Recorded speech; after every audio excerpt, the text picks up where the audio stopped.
हावा हालिरहेको छ देख्नु भयो गाइस। ल पहिला चाहिँ यो हावा हालेर एकदम रेडी गरिन्छ यो बोटलाई।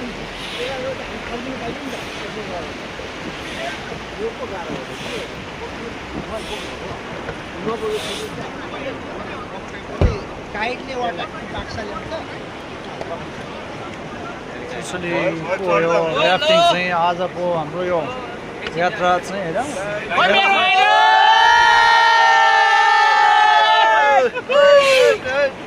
तेस्रो पटक यो ऱ्याफ्टिङ यात्रा सुरु भएको छ मेरो चाहिँ। सरहरूको कति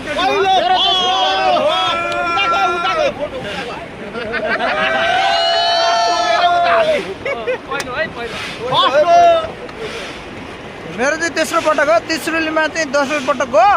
अब यदि यो बोल्दा लरबरिया चाहिँ चिसो पानीले हो। हिजोको बिहारले पनि हुन्छ हो ल।